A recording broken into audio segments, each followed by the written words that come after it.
Hello, I'm CammyG and welcome back to our Fortnite Save the World daily update videos, where we go over everything in the shop, all the mission alerts, daily quests, all that good stuff. Now this is my third time recording this. My PlayStation played up, had to restart it, so bear with me, and if my voice goes, I am sorry. It's already going. But yeah, we have V-Bucks today, but we're going to start with the llama shop.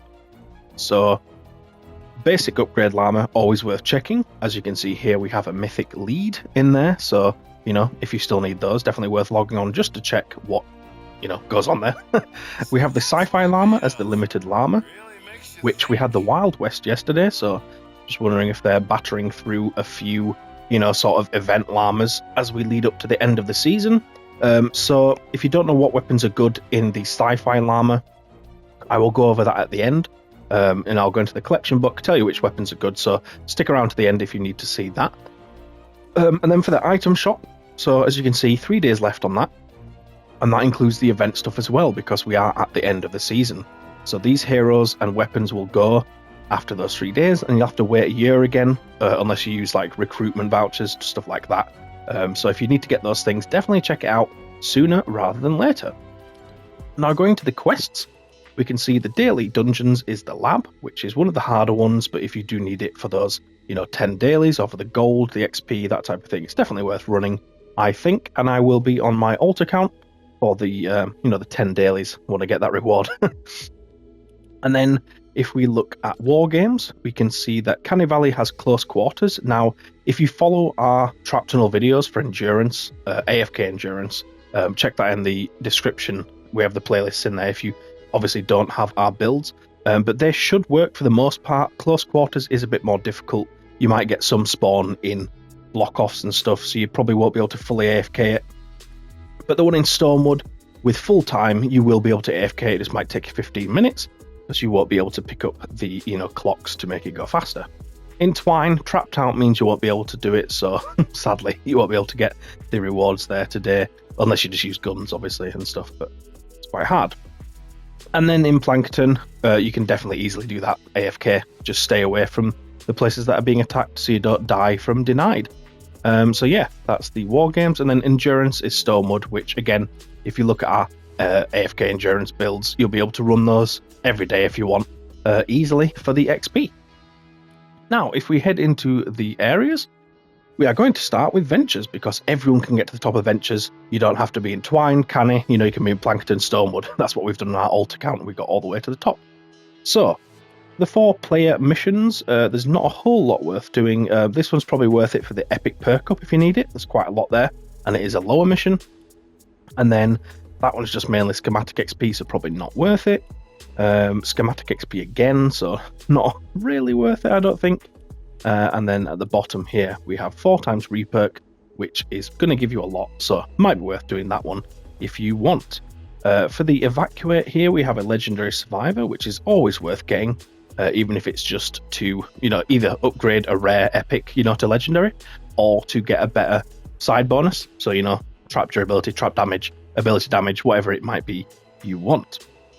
Then over here, we have a double reward with the Thrasher, which is a pretty decent SMG, and the wall dynamo, which is one of the best traps in the game, because you can put it on a low wall, do stuff behind that, and you can make it energy, which is king in this game, in my opinion, anyway. But yeah, going on to Stormwood, there's not a whole lot in terms of mission alert rewards, so we'll just check out the 4-player missions. That's just mostly survivor XP, so not really worth it. Pure Drops of Rain, though, really worth it on that one, if you are a bit lower. Canny and Twine's probably not going to be worth it for you, because you're not going to get much in terms of Pure Drops of Rain. And then over here, another Survivor XP one, which probably isn't worth running. In Plankerton, not a whole lot either. So the V-Bucks mission is in Twine, so bear with me as I get to that. But speaking of bear, we have the bear shotgun up here, which is fairly decent, with some Eye of the Storm as well, if you were interested in getting that. And then we have a van with mini reward llama as well. 4-player missions from the bottom up, we've got schematic XP, so not really worth doing it for that one. Over here we have survivor XP, so again, not really worth it. Over here we have survivor XP, not really worth it. There's a pattern here, isn't there? Yeah, there's a pattern. Let's see, we have 2 mini reward llamas there, And then we have 3 more over here somewhere. I think it was a cat one. There we go. And then 4-player mission. Whoops, sorry. Hero XP, so not really worth it. And then we already covered up there. So let's go to Canny Valley next, where the mission alert rewards are a little bit better. So at the bottom, we have quite a few legendary weapons. So we've got 3 times mini reward llama there. We have Copper Viper, which is alright. Vindatech Jolter, which is alright. You know, if you don't have them in your collection book, you could run it just to put them in the collection book. It's always worth doing that. The Sealing Gas Trap legendary version as well is great in trap tunnels. If you have a freeze trap especially, it's going to do huge damage to the enemies as they're stuck there. 4-player mission, not really worth doing there, I don't think. And then down here we have Wall Spikes, which is another fantastic trap to put on a full wall, either on your block-offs or on the main objective. You can put healing on it as well, so it will heal the wall back up as enemies hit it, as well as damaging them. So it's a great wall trap if you don't already have it. As far as mission alert rewards go, everything else is epic, so we'll just check the last 4-player, which is just hero XP, so we're not really interested in that too much at this point. You've probably got millions of hero XP, so you probably don't need that. Twine, so we have some pretty good rewards in Twine, which you'd expect because it is Twine. 4-player missions at the bottom, not really too worth it. So we have to go a bit further up to make stuff worth it even. That one's not really worth it. That one's not really worth it. But we do have retrieve the data down here with a copper super shredder, which is an amazing gun. I really love this gun. It's a sniper, but you can use it point blank as well, very easily. Hip fire. You know, it acts like a normal shotgun, just with a bit of less spread. But the damage is huge, and it's got a decent fire rate. And it reloads fast because it's a shotgun, so, you know, it works on the shells pushing in, so it's a very good gun, I think. Those 4-player missions, not really worth it still.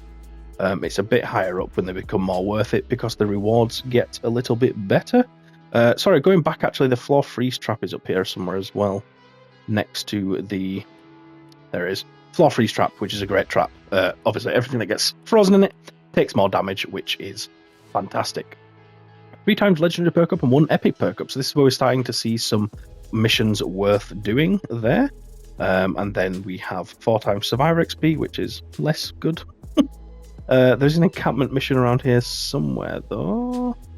Down here, with a legendary Survivor again. So definitely worth getting that. We have a 116. They're both not worth it, by the way, in my opinion. We have a 116 Evacuate. Not that one. That's not 116. Where are we? Am I blind? Are we all the way down here even?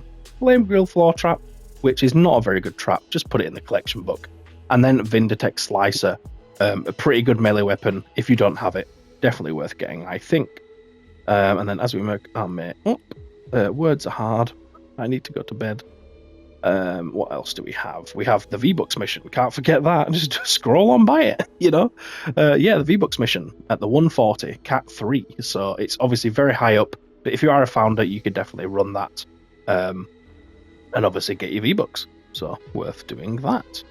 Not worth doing that one. This one has a Sealing Electric Field, but it's Schematics XP, so I'd probably wait until a day where the Sealing Electric Field's in a better mission. That mission, though, is worth it, especially if you need Storm Shards. That's going to give you a lot, and you get 270 Pure Drops of Rain. Definitely worth running that one. That one probably not worth it just for the Pure Drops of Rain, I don't think. But this one, 4 Legendary and an Epic, is great. Nope, don't do that one. But then the Repair gives you 5 Legendary Perk-Up, which is just crazy. So that's going to be worth it if you can. And then, as I said, we will go to the energy weapons, the energy weapons, the retro sci-fi. So melee, I'm not a huge melee fan, so I can't advise too much on these yet until we sort of test them out in future videos. But if you want to give them a go, definitely check those out. But the main call outs here is the deatomizer explosive. So you could obviously run this with an explosive that focuses more on a single target or a small group. But this one shoots a ball of energy down, and then it spreads out into like 7 projectiles in all directions and damages a whole range of enemies in the area. It is very good. Honestly, don't sleep on that one. If you see it in the first llama, definitely check it out. The Copper Pulsar, similar vibe, so it's an area of effect type deal. So it shoots a ring that expands out to be about a tile in diameter, so quite big, and then it goes about a tile and a half back, and any enemies within that ring will take damage. And if you get a critical hit, which obviously if it's hitting multiple enemies is going to have a very strong chance of getting a critical, especially if you make one of the perks crit rating, it has 7 projectiles shoot out again from that, which, you know, it's so much fun. Definitely get the shotgun if you can. It uses 4 energy per shot, which is quite a lot, but yeah, it's worth running, I think. And then the sort of mid ones to get are the assault rifle, the sniper, and the pistol. I think all these three here are pretty decent if you see them in the first llama. So yeah, they're the ones to look out for. Now, after today, I think the item shop's going to reset at 1 AM for me instead of midnight, which is going to be very late. I'm already tired at midnight. I'll do my best to get it done most days. We'll see how it goes. But yeah, with daylight saving times, it's going to move it back, I think, for me. But if I don't get it done at that time, I will probably get it done in the morning if I can.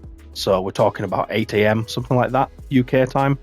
But yeah, we'll see how it goes. But thank you so much for watching and being a loyal fan at this point. So thank you so much. I really appreciate that. If you are new here, definitely subscribe. We do, you know, guide videos, endurance builds, just general guides as well, all sorts of stuff. So if you enjoyed this one, you'll definitely enjoy my other stuff. But thank you so much for watching, everyone who checked in. I really appreciate it, and I hope to see you in a future episode. So thank you so much, and I will see you later.